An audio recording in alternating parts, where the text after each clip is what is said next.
Well, mindfulness is, the word, in fact, is a translation of a word sati, which is a Pali word. Pali is one of the languages in which the original Buddhist texts were written down about 200 or 300 years after the death of the historical Buddha, as far as people can tell. And sati means to be aware, or awareness, originally from a Sanskrit word meaning memory. But it doesn't mean, or came to mean not the memory in some dragging things up from the past, but more memory in terms of awareness. As we might say to a child who is misbehaving in church, remember where you are. Well, we try to make the child behave by saying, remember where you are. But when we say to a child, remember where we are, we're not saying to them, use your memory, in a sense, but a sense of become aware of where you are, or be mindful of where you are. So in that sense, mindfulness is about awareness, knowing what you're doing as you're doing it. And in that sense, it's really simple, but like most simple things, it's quite difficult to keep in mind. In fact, to remember to be mindful turns out to be quite difficult. And gradually, it became used in the monasteries in Asia and cultivated as one of the hallmarks of meditation practice. And the tradition spread, largely because the merchants were going all over the place then, and the writings of the monks or the early disciples of the historical Buddha started to spread the word. It was quite an egalitarian and rather anarchic sort of movement in one sense, because it talked about being able to, as it were, ennoble yourself. It talked about there being 4 noble truths. But they, at a time when nobility was because of your birth, the idea that actually you could become ennobled by your practice, by your attitudes, by your behavior, was really revolutionary. And it was against the current of the time, but it spread very widely. Now, it's traditionally, as I say, cultivated by meditation practice. But in a sense, we all know that sometimes we're more aware and sometimes we're less aware. Sometimes we rush everywhere without knowing where we're going or where we've been. We listen only with half an ear. We taste our food, or rather we gobble our food, perhaps without even tasting it, unless we've paid an awful lot of money for it at the restaurant. And even then, John Teasdale, who's one of my co-authors on much of our work, remembers a time when he went to a very, very posh restaurant, paying a lot of money for the food. It was so posh, they decided they could only afford to share the starter, he and his wife. But when the starter came, it was like 2 little tiny bits of food on a big plate. You know, well, then you taste your food. But most of the time, food is actually quite difficult to taste. We just sort of gobble it down, and then we wonder where it went. Do you love anybody enough to give them their last Rolo was an advert a few years ago. And, you know, it would be all right if it really was the last Rolo. But actually, it's usually only the second one you're going to taste, because you tasted the first, and you know, all the middle ones usually go without even noticing. So it's not really the last one at all, it's only the second one. Anyway, back to the talk. Awareness, non-forgetfulness, traditionally cultivated by meditation, and having 2 aspects to it, as all meditation does: a concentration aspect, a gathering of attention, a gathering together of what is usually dispersed and scattered. Concentration is perhaps the wrong word, because it implies a sort of frowny sort of effort. It's actually more like calmly abiding with the present moment, and to rest, and usually the meditations involve focusing on a single object, and we often use the breath for that. And if the mind wanders, we invite people to come back to the breath without giving yourself a hard time. Not that meditation is about trying to clear the mind, but just notice that it's gone. The breath provides a sort of an anchor point. And therefore you come back again and again to the anchor point, so you begin to see where the mind is pulling you to. If you didn't have the anchor point, then it'd be like sort of letting go of a kite. It would just go with the wind. With an anchor point, you have a sense of where the tug is on the anchor point, on the kite. And that's really useful, coming back all the time. And then, as well as the focused attention, there's wide awareness. There's the sense of being able, having trained your attention, to then become aware of the patterns of the mind, what tends to take you away, and what begins to ensnare us by, as it were, entangling our minds in, as Rilke once said, entangling our minds in knots of our own making and struggling lonely and confused. He used those words in his poem Gravity's Law. So from that cultivating the wider awareness comes sort of insight into the pattern of the mind. And so focused work and insight work, that's the nature of the mindfulness meditation. So how is it used? Well, Jon Kabat-Zinn started in 1979. He's an American, originally a molecular biologist, but he set up a stress clinic in the heart of a hospital in New England, in Massachusetts, a place called Worcester, Massachusetts. And it's about the same distance from Boston as we are from Worcester here in Oxford.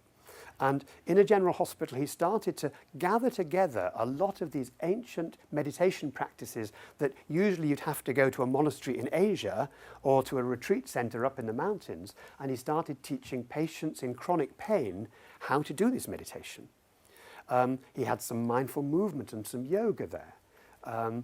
He had people sitting on stools or on chairs, just focusing on the breath. It turned out to be remarkably effective in allowing people to deal with or live around the edges of their chronic pain.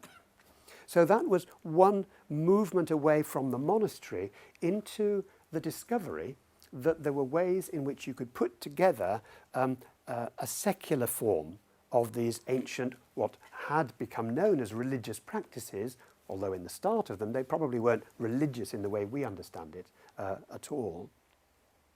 And it turned out very effective for pain, for stress. He did some research on psoriasis, that sort of skin condition, and found that just 10 minutes of listening to a meditation tape instead of listening to music actually got the clear-up rate going faster, significantly faster.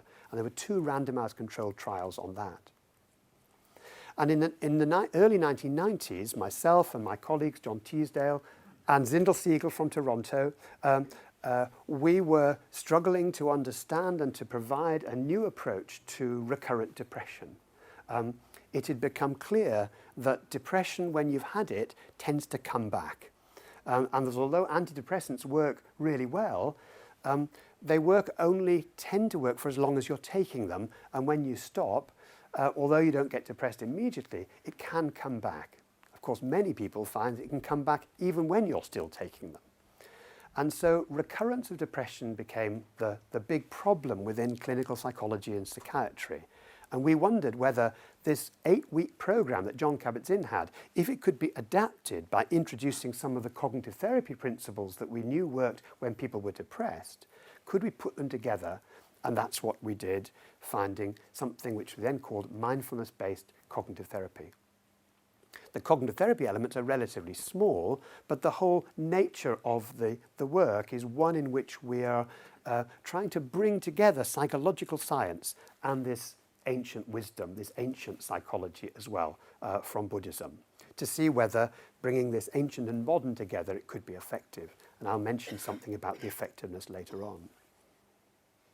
The problem of depression is that once you've had it a few times, it tends to easily kindle.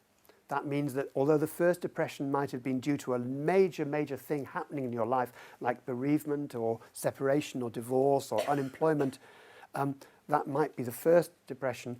Often it happens even before you've got to those sort of life events in childhood or adolescence. But once you've had depression, you don't need a big life event to trigger another one. And if you've had 2 or 3, then it can be just come out of the blue. You can feel yourself down one morning, and by the end of the day, you're feeling really, really wretched. So it's now being used, mindfulness is being used not only in the clinic, but also in schools programs to help children to attend. There's work in Amsterdam on ADHD, attention deficit hyperactivity disorder, and for the parents of children with ADHD who are often very stressed. Sometimes they had attention problems when they were young themselves, and it turns out that actually as adults they sometimes have problem focusing as well. So for the parents and the children with ADHD. For health anxiety, we've just finished a trial on people that find themselves always worried about their health despite any reassurance from their doctor, and it seems to help there as well. And we're now starting projects with teaching midwives how to teach people who are expecting a baby how to be mindful and to approach the birth and the parenting with more mindfulness. This is not like natural childbirth, it's more like don't know childbirth. Like you don't know what's going to happen, and therefore how can you sustain a sense of being aware and to some extent in control in a situation in which you don't have very much control.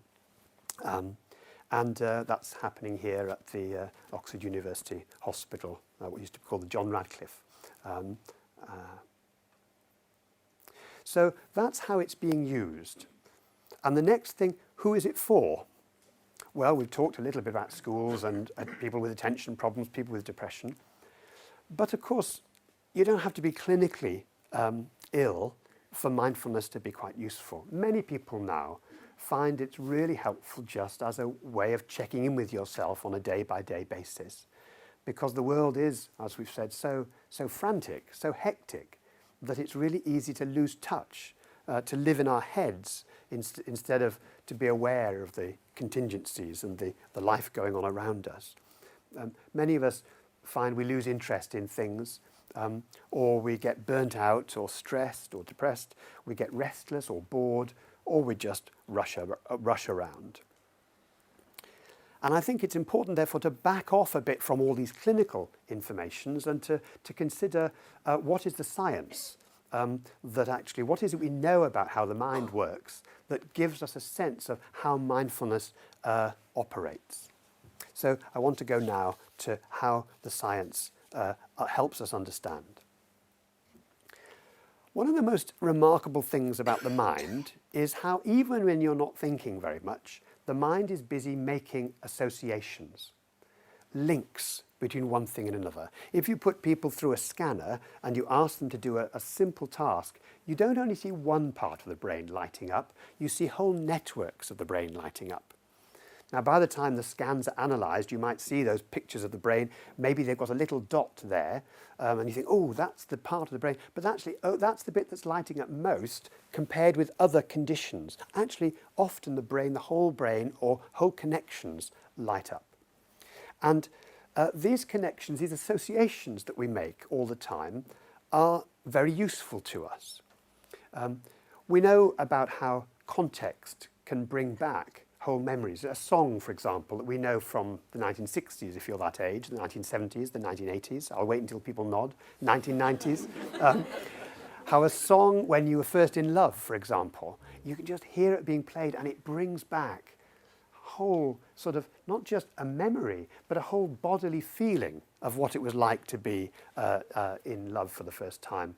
Or going back to a place you visited that you lived many, many years ago.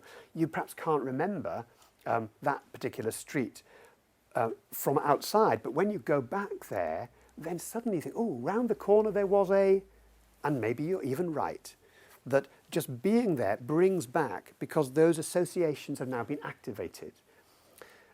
Associations can sometimes actually fill in the gaps.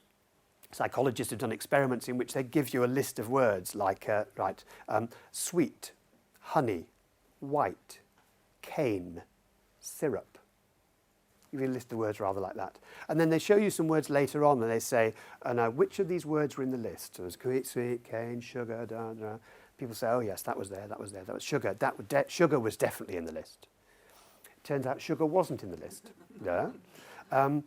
You've actually thought of it because of those associations between cane and white. And I mean, if I'd used the word spoonful, then you certainly would have thought it was in the list, only due to Mary Poppins.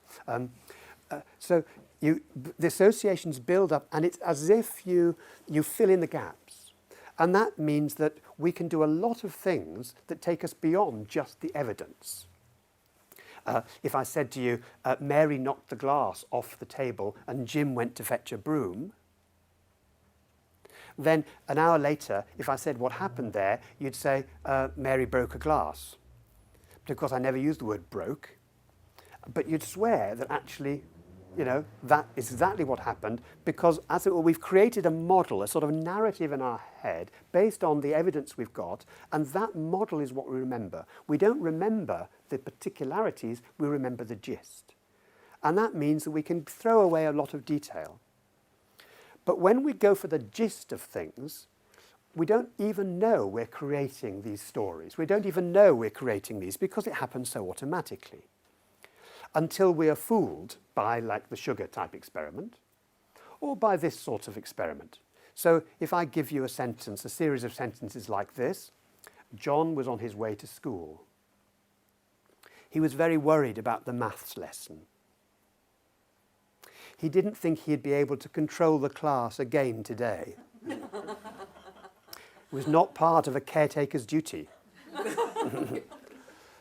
And you see, you don't even know that you've got a model in your mind until suddenly it changes. And so we're making these inferences all the time, automatically, and they're very, very helpful. Sometimes, however, this going beyond the evidence gets us into problems, and that's when mood, either fearful mood or anxious mood or depressed mood, begins to do the inferential leaps for us. They fill in the gaps. And so if we're walking down the street, for example, and we see somebody we know, and we're not feeling too good that day, maybe, and this person just goes past without waving at us or acknowledging us in any way. Maybe we even went to start waving at them and they just walked past. What inference would come to mind then? Well, it would rather depend on the mood. What went through your mind at that time? You're walking down the street, you go to wave at somebody, they just walk past. They didn't see me? Yeah, fine. Didn't see me? Yeah. Weren't wearing their glasses, they're full of Tesco's bags, preoccupied. They were in the world of their own, absolutely. Have I done something wrong? Exactly. What have I said to upset them? And do you see how that early automatic inference can be affected by whether you got out of bed one side or the other this morning? But once you've made one of those inferences, like they weren't wearing their glasses or have I done something wrong, then it sends you off in a rather different direction. And after, if it's have I done something wrong, maybe you start to wonder, well, what have I said to them something? And then you're thinking away. You're probably missing people seeing you walking down the street because you're now preoccupied. And so there it goes on. But 5 minutes' time, you think, I won't stop for that cup of coffee. I'll just go home, maybe. No, I won't have that sandwich. I'll just, the tendency to withdraw. And so these associations, which are so useful for us sometimes, going beyond the evidence to help us understand what's going on in the world, can get us into problems, especially when mood begins to take things over. Associations are not just, however, just thought to thought to thought. That's useful. We understand what the word doctor means because the word doctor brings up nurse, hospital, this sort of thing. But it doesn't just go from, it goes from thought to feeling. Well, we've done a bit of that with the walking down the street. But also the action tendencies. What do you feel like doing? Like when I said, I just feel like going home, I won't stop for that coffee. That's an effect of what's happening. And also the body. Bodily sensations. They can become associated. So you have thoughts, feelings, body sensations, and behavior begin to get locked into these associative loops. And although, once again, this is very useful because it sort of builds redundancy into the system, nevertheless, these loops are really important. Now, there are lots of experiments on the effect of the body on our judgment, and I'll just go through some of them because they're really interesting. Well, I find them interesting, but then I'm a psychologist, so I would do.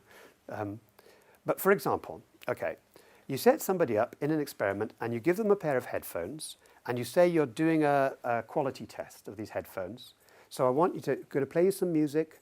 I want you to just look at the quality of the headphones. But people are going to use this when they're jogging. So to simulate jogging, I want you to move your head. And you tell half of the people to move their head like this. And you tell the other half, unbeknownst to move their head like this. Who do you think will rate the headphones as being better quality? The nodders, absolutely. So there's one way in which just a simple head movement is associated with certain things. And, yeah, okay, thumbs up to these headphones. There's another one. Your perception is influenced by how fit you are.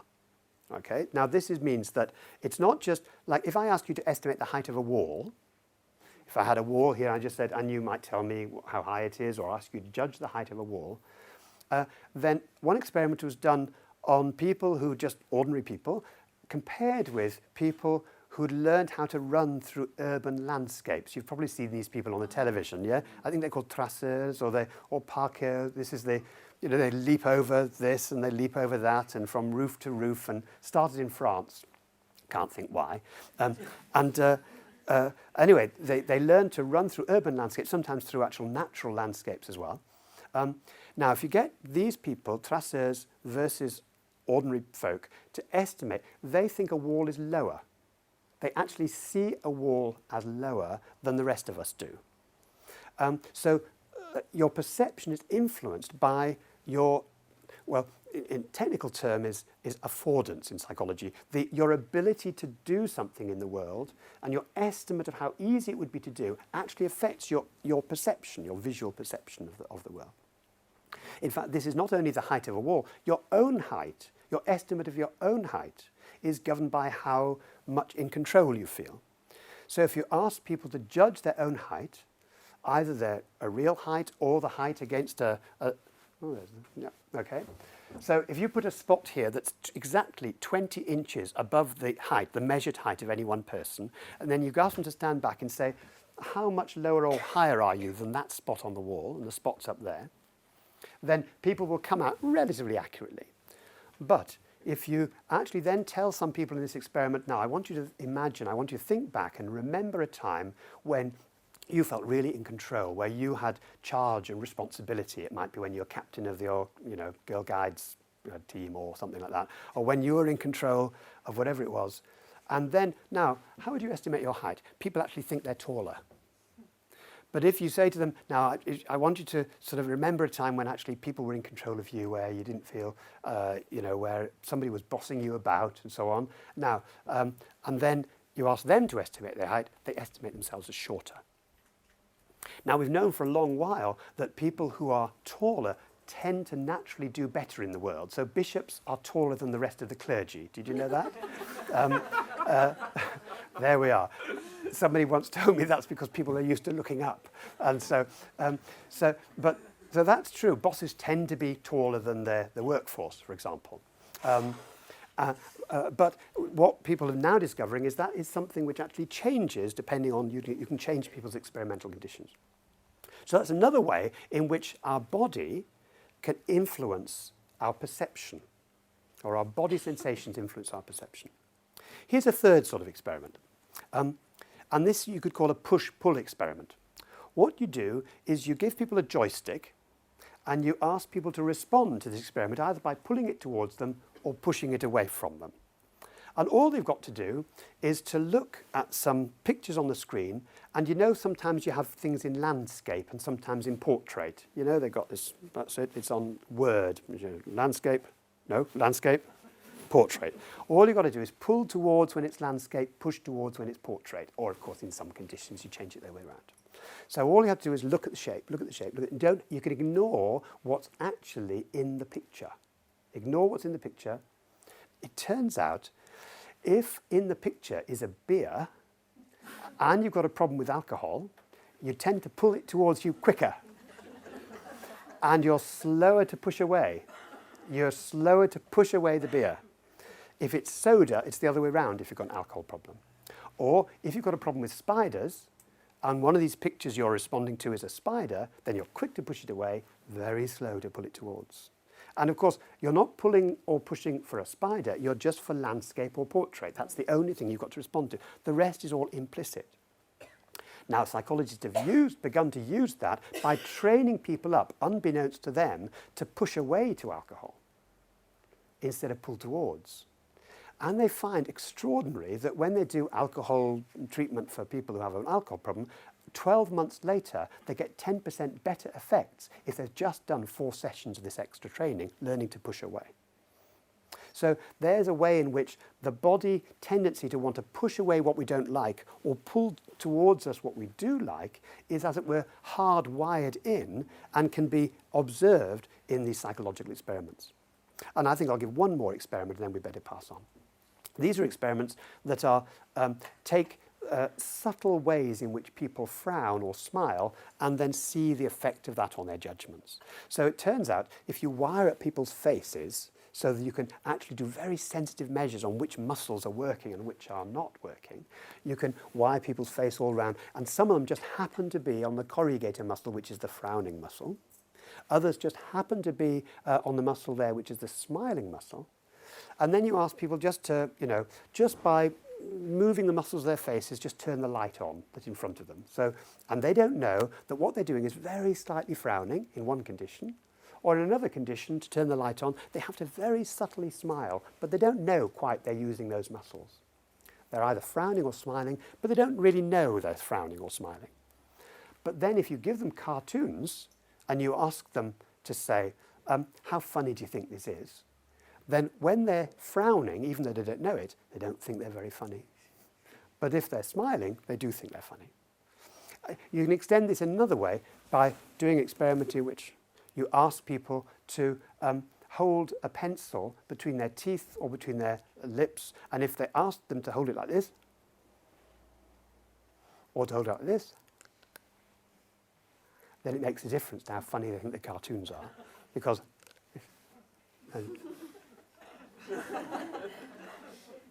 so these associations then between thoughts, feelings, body sensations, those are, as it were, I said hardwired, but not all hardwired. Of course, some of them are genetic, but most of them are built up over the learning history of the individual. They are learned associations.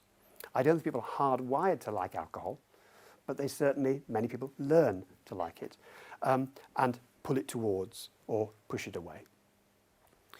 Now, this then relates very closely to what happens when we get down, when our mood goes down, when we're depressed or when we're anxious, because depression can activate any one component of that network and the other things will start up. So, for example, if you wake up very early in the morning, well, don't you have to wake up early? You know those moments when you wake up and you think it's Saturday and then you suddenly realize it's Monday or Tuesday? Isn't that the most disappointing thing in the universe? And your body's not, you hope for another hour in bed, but you realize, So your body's feeling very sluggish. In fact, there's a word for this sort of sluggishness that we all feel for the first few moments when we wake up. It's called post-sleep torpor. Post-sleep torpor, now you've got a name for it. I'm sure you'll realize that once you have a name for anything, it cures it. But post-sleep torpor affects all of us, and it varies in how long we experience post-sleep torpor. But it's that sort of twilight zone between sleeping and waking. But if you start your mind thinking when your body's feeling that sluggish, the mind can soon actually begin to overestimate the effort of anything you're doing that day, overestimate the difficulty of all your relationships, and it can begin to have an effect because of this close link between the body and the mind. It has a very tight control sometimes over what you think. And you can see this again even in people suffering from post-traumatic stress disorder, for example. When they have a flashback, it's not the flashback that does the damage so much, though that can really start the heart going, but that after the heart has started going, you start saying to yourself, why am I still like this? I should be over this by now. It's shameful that I'm so weak. And anybody who cries like this is completely off the, crazy. And that fear, if it wasn't bad enough to have the flashback, that elaboration can make things worse. And if it wasn't bad enough to feel the body very sluggish, what we then say to ourselves can make it worse.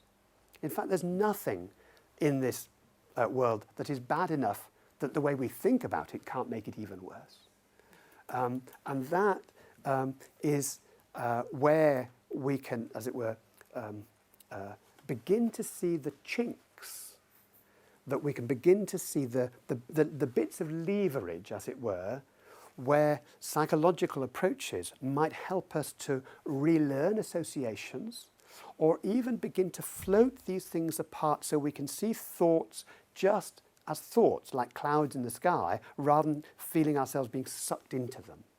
That we can, when we see our body beginning to react with very clutched up or contracted, we can actually just notice the body just as body sensations and prevent it from cycling back into the thoughts. Because when we bring awareness to any automatic association, it de-automatizes it. When we bring awareness to any link, any automatic link, it de-automatizes it. So it means that we have a bit more space between thoughts, feelings, body sensations, and behavior. Well, we've used quite a lot of examples from experiments, but it's also quite useful to think of examples from our own sort of experience and from our own daily life, hence the sort of sluggishness in the morning. The point about the sluggishness in the morning is that because it activates thinking, and thinking then has an effect on the body, and then that has more effect on thinking. The mood can feel like it's getting worse and worse by itself, but actually it's this loop that's actually dragging us down. It's the activated loop. I mean, if you don't believe me, then just, focus on how tired you are right now. I mean, I don't want you to get as sluggish as you are on a Tuesday or Monday morning, but if you just close your eyes and focus on right now how tired or awake you feel, just how tired or awake you feel right now, and just tune in to the level of tiredness, maybe on a 10-point scale, how tired you feel right now. If 10 was as tired as ever and 0 was feeling very energetic.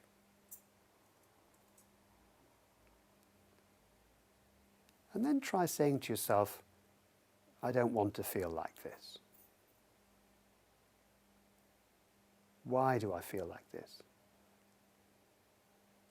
What's it say about me that I feel like this? I wish I wasn't feeling so tired. And then open your eyes. And now how do you feel? Less tired or more tired? More tired? Yeah. And that's a very interesting observation, because there, in that little tiny experiment, all we did was suggest a few simple questions which are not themselves tiring. So to ask, why am I feeling this like this? Or even to say, I wish I didn't feel like this. That itself is not a tiring question to ask. And yet, just sort of seeing the gap between how you're feeling and how you would like to be feeling is enough to actually make you feel more tired. So you can see how the tiredness is getting worse. So at that point, you might redouble your efforts to say, oh my gosh, why do I feel like this? Oh, I wish I didn't feel like this. Oh, no. And just, yeah. So then and actually it feels naturally as if your body is naturally getting more tight. You don't realize it's what is the thoughts going through your mind at that point that actually is driving the mood at that point. But if we know it, we can begin to recognize it. So how then does mindfulness help? This gets us to the last of our questions. If we can see these patterns of associations between thoughts, feelings, body sensations, and our impulses to act, then, as we said, it de-automatizes it. Maybe we ought to try the experiment again with the tiredness, but this time I'll ask you to do something different. So again, if you close your eyes, and just sit there and notice however you're feeling in terms of tiredness, notice where in the body it's coming from. And seeing if it's possible to be curious about where in the body it is. Where are the raw sensations, the physical sensations? And seeing if it's possible to notice them without any judgment. Allowing them to be just as they are. Not trying to get rid of them, just allowing them to be just as they are, seeing them clearly. There may be tension in the shoulders, a heaviness in the stomach, whatever. Just allowing it to be felt without trying to get rid of it.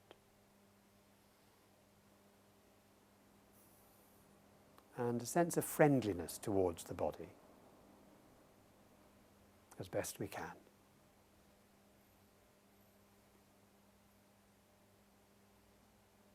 And now allowing the eyes to open and taking in the room again.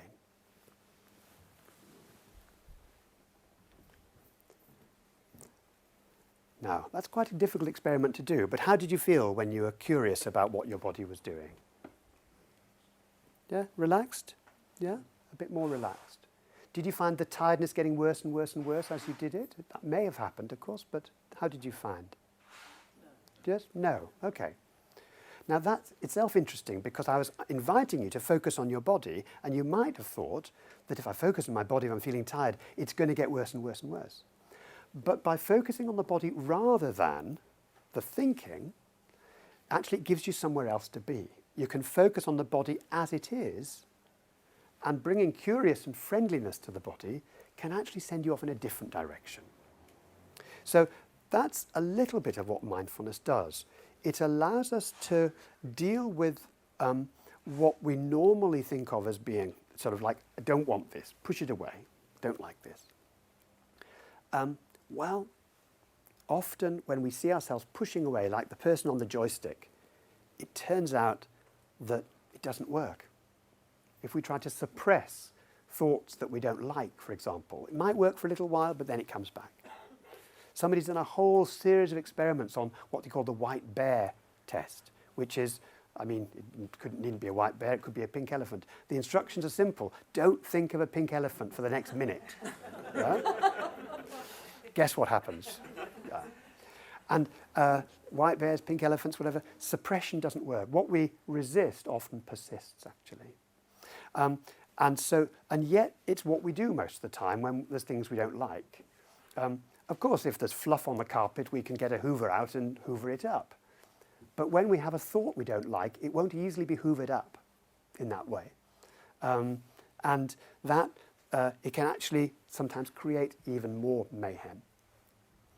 But when we've stopped doing this, if we find the worry keeps coming back, we start to actually think about it. We start to try and over-elaborate it. And mindfulness is really good at giving an alternative to the mind that tends to elaborate. It spots the time when we're going beyond the evidence, as we said with this, John was on his way to school. We begin to see things moment by moment just as they are.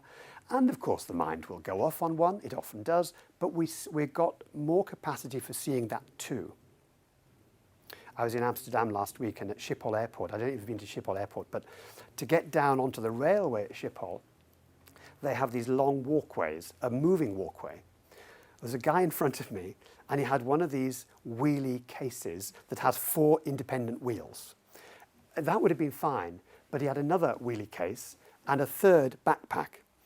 And attending to all meant that he lost control of the big wheelie cases and it set off in front of him. He set off after it, leaving his other backpacks on, but this thing gathered speed going up, went onto Schiphol platform underneath the airport where the trains were sort of coming and going out, and only when I got down did I realise his panic, and he was running after it, it's because it had tipped over the edge onto the platform, was now lying between the rails. And so he looked at me, I looked at him, and we looked where there's a train coming, and then we looked to see if there was an electric wire, and we saw there wasn't an electric wire. And then the train was due in 2 minutes, and they tend to be on time in Amsterdam. And, you know, praying for Network Rail, but, you know.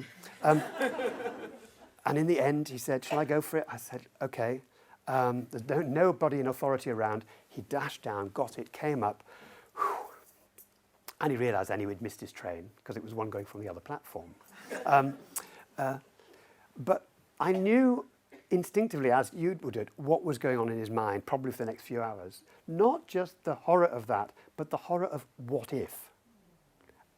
And we know that when people have an event like that, often the event itself is bad enough, but we surround it with a whole network of, oh, what if? What if the train had come in? What if I'd jumped out? What if there'd been electric rail there? What if actually I hadn't got up in time? What if the train had come in? What if the train had had an accident? What, you know? And almost the what ifs can be as damaging for our sense than the actual thing itself. Mindfulness doesn't change anything in life in one sense, but it helps us to see the difference between events and the what-ifs, or between events and the if-onlys, because that's what we do for the past, of course. Not the what-if had happened, but also if only I hadn't done this, if only that relationship, if only that person, if only I'd taken that decision in life. And the sense in which we can torture ourselves with these things are able to be seen clearly in mindfulness. Well, we've got time, I think, for one last short meditation and then a little bit speaking, and then we'll have questions. Do you want to do one short meditation? Yeah? Okay. So for this, again, if you just sit down, you can come away from the back of the chair if you wish, but if you want to lean on the back of the chair, that's also fine. And the feet flat on the ground. And we'll do a short 2 or 3 minute breathing. And just notice what happens in the mind and in the body. So allowing the eyes to close if you feel comfortable with that, or just lowering the gaze. If you want to sit this out and not do it, that's fine. Nobody knows. It's the thing about meditation. Nobody can tell if you're doing it or not. So sitting here and becoming aware of the body's contact with the chair and with the feet on the floor, hands on the lap. The spine is straight but not stiff, strong back. The shoulders relaxed, the head and neck balanced. Aware of any thoughts going on in the mind. Not trying to change anything, simply noticing what's around right now. Any feelings? Any sensations in the body?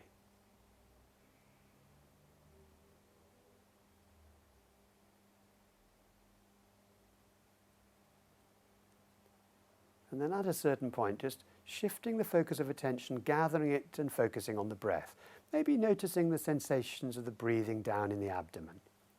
The rise of the abdomen wall on the in-breath, the falling away on the out-breath. See if that's true for you.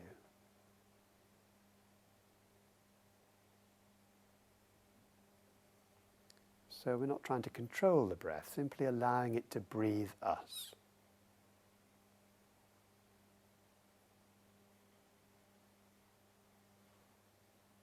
And if the mind wanders, as it might do, in fact, probably will, as soon as you notice where the mind has gone, acknowledge where it went and very gently escort the attention back to the breath. That's what minds do. They tend to wander, and we're not trying to clear the mind. We're just trying to wake up when it's gone, gently bring it back to the breath.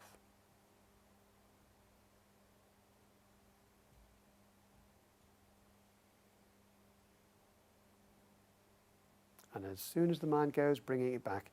So if it goes 100 times, just bringing it back 100 times without giving ourselves a hard time.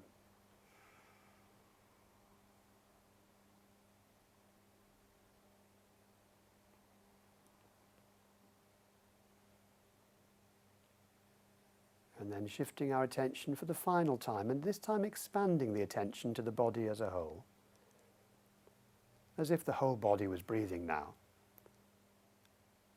Aware of all the sensations in the body, from the crown of the head to the bottom of our feet and right out to the surface of the skin.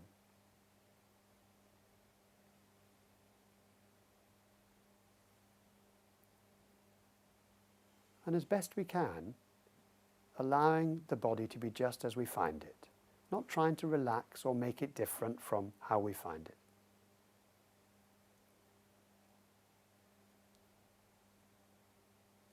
Allowing it to be as it is, allowing ourselves to be as we are.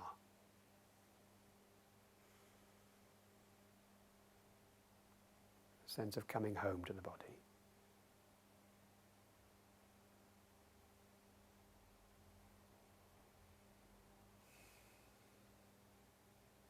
And then when we're ready, beginning to move fingers and toes, allowing the eyes to open and taking in the room again.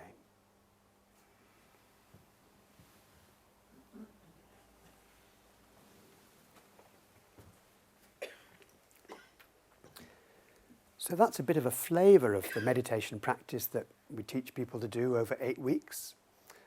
People can do it online by going into Be Mindful online if they want to, and that's the Mental Health Foundation's website, bemindful.co.uk. People can use books and CDs, or they can come to class for 8 weeks. We run public classes, but there are lots around now that run 8-week classes. Does it work? Well, our research has found that it halves the rates of depression. It's as good as antidepressants, but we're not trying to criticise antidepressants. Many people find them lifesaver, and no one should ever go off their pills without telling their doctor anyway or asking their advice. But it's good to know that there's something else we can do for those who don't want to be taking pills or medication. As I say, it's good for health anxiety and lots of other uses now. All our academic papers are on our website, oxfordmindfulness.org, and Oxford Mindfulness is one word, .org. And indeed, this video that's being made tonight will be on oxfordmindfulness.org in about a week's time, but also Science Oxford Live, scienceoxfordlive.com, I think it is, isn't it? scienceoxfordlive.com both has this talk on it, or will have, and any follow-up information that you want. So, I think, just to summarise, mindfulness has a long, long history. And yet, it can also be applied to the very, very modern ways of living that we get ourselves locked into. And what's lovely is to find people from the East coming over here and rejoicing in what we're doing, and then sometimes going back to the East and being able to learn more about what they're doing as well. Some things happened over the last 20 or 30 years in which this is now dispersed. It's available, and it's been one of the loveliest things in my scientific career to have the opportunity to be a researcher and a scientist researching something which is also of practical value and can be taught to people, and that many people find can help them in ways that are often surprising but always delightful. This cultivating compassion for the self and for others, treating yourself more kindly. And when it works, we know from our science that it works because people have learned to treat themselves more kindly. And with that, I'll stop the talk and take any questions you have. Thank you for your attention.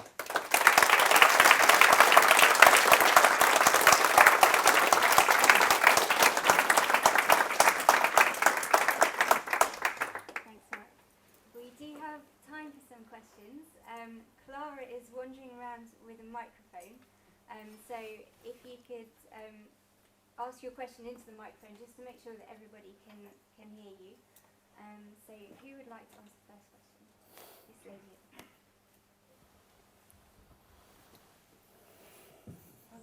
During your talk, it sounded like you exchanged the word mind and then brain, sort of as if they were sort of like synonymous and something. And from my studies of sort of Eastern religions, the mind is, I think, well, not so sort of not regarded as the brain. Is the mic on? Yeah, it is on. I think you just have to put it in. So I'll repeat the question for you if you like. So the mind and brain aren't synonymous. Yes. Yeah, that's right. Indeed. So exactly so. So and actually not just Eastern religions that teach that. I mean, we also teach it in psychology. So, but you're absolutely right that because now we have the technology to look at the brain, psychologists get very excited about that. So some of us are neuroscientists and we just love looking at what happens when people do things. On the other hand, they can tell us everything and they can tell us nothing. So for example, if we look at a person's brain who's got a memory problem, we'll not see the memory centre light up, and we might say, that's because they've got a problem with their memory centre in the brain. But of course the reality is they're not remembering at that time. You don't know actually what came first. Maybe they're not remembering because they don't want to remember something. And because they don't want to remember it, they're not remembering it, and therefore that part of the brain's not lighting up. So you're quite right to say that we can't swap them about. The other thing is that the best way of seeing the brain, I think, now is it's like a repository for our experience. But our experience comes from our body in interaction with the world, our selves in interaction with other selves, and our whole sense of self, unlike what Descartes said, which was actually the self is, as it were, the bit that he can be certain about. But as philosophers have said since then, actually, the reason why he's got a sense of I at all is because his interaction with other people. So it's an interaction with other people, other bodies, other minds, other objects in the world that explains our full nature of self. That's another lecture altogether, I guess. But I think your observation is quite right. And if I use them interchangeably, then that's my mistake and I shouldn't have done it. But how do you define mind then? Oh, how do I define mind? Okay. Well, I would say that, let's say the conscious mind is the awareness of our moment-by-moment experience. But we also have to look beyond just what we're aware of, because much of the mind is working, as it were, behind the scenes. So, for example, there's all sorts of things you're remembering to do tomorrow and the next day which you're not thinking about now, but tomorrow you'll do them. So the mind is actually storing all these things up. They're, as it were, not unconscious, but they might just as well be for now, but they're going to be retrieved at some point. So the mind has to encompass our conscious awareness, but also all the store of things that you've done in the past, but also you intend to do in the future. It's your sense of orientation in time and space. Your mind gives you that for nothing, actually. And it's tragic when that just orientation in time and space goes, and we need 24-hour care. Many of us will end up, with dementia, because that's what will happen. We'll lose something which at the moment we just take for granted, which is our orientation in time and space and our memory. So I see the mind as a multi-layered thing, but always in interaction with other people and other things in the world. We can't think of the mind as an isolated entity. Thank you. There's a question there, I think, and one there. And Can you hear me? well, you can both shout and use the microphone. I was just wondering if you think that mindfulness is, as it is here, as a reinvention of Buddhism, but in the scientific community in the West. I think there's a lot of wisdom in what you say. It's a secular form of meditation, but it's been cultivated most intensively, I think, within Buddhism. Though actually when you get to virtually all religious traditions have a contemplative or a meditative tradition. So there's the Ignatian tradition, for example, or the Carmelite tradition in Christianity. There's the Sufi tradition in Islam. There's many of what we call Hinduism, Indian religions, which were here before Buddhism, of course. There are Chinese, ancient Chinese, there's Taoism and Confucianism. Many of them they're different in many ways, but they all have practical implications. And you might think of actually the West as having been a deviation from the norm of actually inventing a philosophy which was about thinking alone often, or about logic alone, or reason alone. Because Greek philosophy was about practice, about practical wisdom, for example. And they had their schools, and they had their masters and their disciples. And you could see the original Buddha as one of those schools, a master and their disciples. They proliferated 300 or 400 years BCE. Gradually, as the practice spread, it was taken up by the cultures and religions of the Far East as they spread, and it became what we now know as religion. But in the East, they don't distinguish between the secular and the sacred. That's a bit of a Western invention, really. So I think what you're pointing to is absolutely right, that now, as the Dalai Lama has said, people won't get what they need by becoming Buddhists. If meditation and mindfulness is useful for people, then we need the research, scientific evidence to demonstrate that, and then it will be in the medical curriculum and the school's curriculum, not because I, as the Dalai Lama, say it should be, or because they've got Buddhism, but because it actually works and it's effective. And that's what the science can teach us. And the remarkable thing is, when I was in Vietnam talking with people at Hanoi and people from Thailand and India there, it was interesting that they were quite interested in the science because their government, which is a secular government, is trying to make their medicine evidence-based.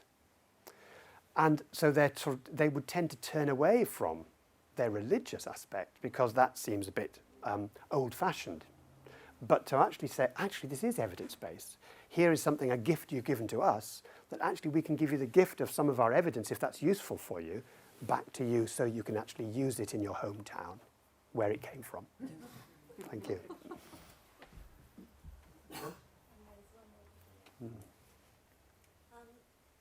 Now we're more technically advanced, technologically we've advanced, we can see a lot more of the brain you know, with the MRI scans and Yeah. such like. And I know there've been various, not experiments, but you know, there's been research done on it. So I wonder whether you can give us a little bit of understanding about what they may have, What they've found. what they found Yeah. from those people who practice Yeah. mindfulness or meditation on a regular basis. Absolutely. So there are various strategies for neuroscience. One is to take monks who've been practicing for years and years and years and see what their brains look like.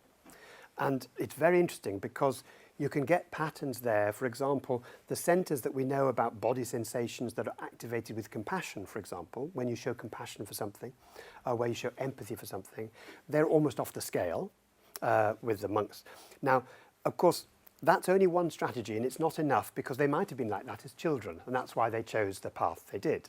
So we can't necessarily tell. But then you can set up experiments where you ask people to go through an 8-week, or you test people before and after they've learnt to meditate.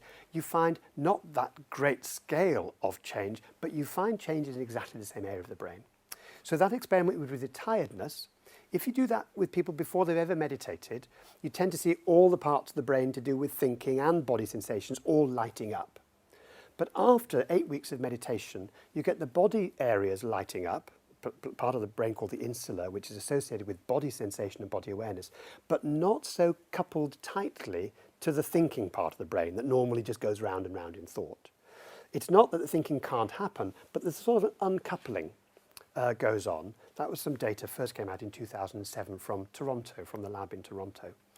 So that's another strategy. Do a before and after and have a control group who don't do it. A third strategy is to just measure how mindful people are in their life. And because there's a questionnaires you can use. Like some people rush around all the time, they never taste their food, they only ever listen with half an ear. Sounds like us, really. But some people are really intense on that scale. Other people are much more naturally mindful. Put them in the scanner and see how their brains differ on that scale. The frantic sort of rushing around, or the people that have got a bit more mindfulness in their lives naturally. And what you find is the people who are rushing around tend to have an amygdala, which is this sort of the fight and flight part of the brain, which is like overactive. It's pretty chronically overactive. If you then ask them to do a task where they're trying to, say, judge emotional faces, then there's a big spike. And if they're less mindful, the spike is higher. But the height of the spike is completely accounted for by the chronic overactivity. So the spike, although it looks very high and very alarming, actually, if you statistically remove the overactivity, the spike sort of, as it were, disappears. So it seems to be that the amygdala is like stuck in the on position for people that, and often people say, I'm rushing because I'm being creative. This is me at my most creative. I think that's probably, as far as their brain is, they're running away from a tiger in their brain, even if they think they're being creative in their life. Yeah. And the fourth strategy for neuroscience is to actually measure using EEG or a MEG, which actually looks at electrical activity from near the surface of the brain by just wiring up to measure very, very changes in electrical polarities in the surface of the brain. And you can find difference between right and left. So when the right is more active than the left, people tend to be in this pushing away mode. When the left is more active than the right, people in the more pulling towards mode. And what happens through mindfulness, and they've done research, Richie Davidson from Wisconsin has done some research to find that once people have gone through an 8-week course, then the left gets more prominent. People are more approach orientated. And they even maintain that when they're feeling sad. So you can do a mood induction experiment in which you actually teach people how to, you give them very sad music, listening to sad music. We use Prokofiev. And 10 minutes of Prokofiev really makes people feel sad if you choose the right music. Now, the interesting thing in this experiment, you can see the sadness. In this experiment, normally you'd see sadness and a lot of, don't want sadness, a lot of right frontal activity relative to left. The people who've been through mindfulness feel just as sad, but they're able to maintain the sense of approaching, the sense of not trying to push it away. And we know clinically that that's really important because if you don't try and push it away, it's actually more likely to go by itself. If you can have the courage to stay with it a little longer, it tends to float away by itself. Not always. Sometimes you might just need to do something, that you know to do. Generally it does. So that's how the neuroscience, different ways in which the neuroscience is helping us understand. Thank you.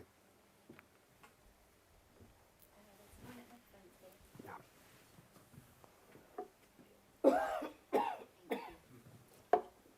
wonder whether you have any tips, as it were, for people, I'm going to say like myself, who over the last 30 years have practiced various forms of meditation and fully realized how beneficial it is, but who still can't seem to make that leap of practicing every day, despite it being so beneficial, that life and washing up and all that stuff takes priority despite knowing the benefits. Yeah.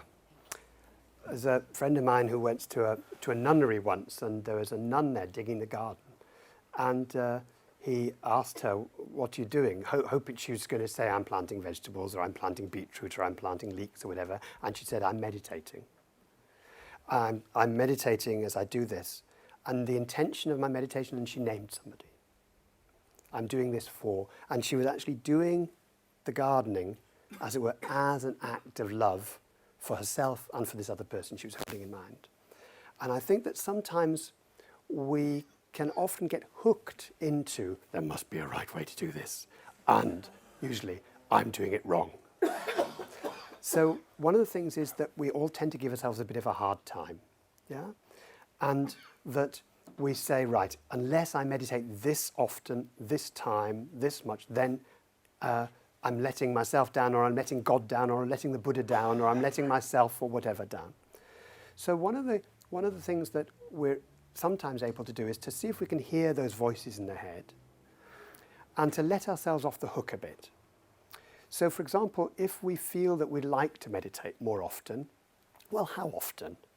And would it be helpful, for example, to set ourselves something to do, say for a month? So I'm going to focus on just the breath at the tip of my nose for a month. Something where you can really investigate something rather than just, right, I'm going to sit and then of course what happens is the mind, I don't know if your mind wanders, my mind wanders. And then we can often feel, well, this isn't working, restless, boredom, so on. So one of the questions is, if we give ourselves just one thing to do, just for a few moments, because often it's not how long we stay that's important, it's actually getting there. Some yoga teachers say that the hardest move in yoga, the very hardest move in yoga, and you're thinking already, is it that one or is it that one? The hardest move in yoga is the move onto your mat. And the hardest move in meditation is the move onto your cushion or into your chair. And if we learn to do that every day, every week, however often it is, and just once you're there, then decide how long you're going to stay. Because 5 minutes, 10 minutes, who knows, quarter an hour, half an hour. There's something about the everydayness of it which helps us, as you've found. But when it fades, if we're able not to give ourselves too hard a time, it's much more likely to come back. Whereas if we start saying to ourselves, oh, there I go again, yeah, then it might be weeks before we come back to it. If you say, oh, okay, not now, not today, but maybe tomorrow, and just see if there's a lightness of touch about it, then who knows? Who knows? Thank you. We have time for just one more question. This lady here? Could I just add to what you just said? Please. For that lady, there's a Vietnamese Buddhist called Thich Nhat Hanh. I'm sure you're aware, and he's written various books where he's particularly keen to express that you can be mindful when you're washing up, when you're walking, when you're doing everything, and it's very simply written. So I recommend you get one of his books. And the other thing is, I personally benefited from mindfulness. I've come from a Tibetan background, and I wear a red string that's been blessed by the Karmapa, but you could have anything that you always have on your body. When you find that your thoughts are going off in a negative way, I grab my red string and bring my thoughts back to how I'm causing my own suffering. And it works every time. It's amazing. And Well, there we are. Over 10 years, I've found that helps. So get yourself a cue that you can attach to and become mindful of where your thoughts are going. And Pema Chodron says that when you see a thought that you don't want, or when you're doing mindfulness meditation, you just label it thought and let it go. Yes, And indeed. you can come back more easily. Absolutely, absolutely. There's something about the labelling of thoughts, just as thoughts or feelings and so on, which can be very empowering. And I agree with Thich Nhat Hanh about everything can be a mindfulness exercise. And then, and for many of us, you know, a bit of every day, taking ourselves away just to be by ourselves can help that. Christina Feldman, great mindfulness teacher, once said that being mindfulness is actually quite easy, but remembering to be mindful is really difficult. So it's actually these reminders. So thank you very much for that. And thank you all. And I think we can stay around.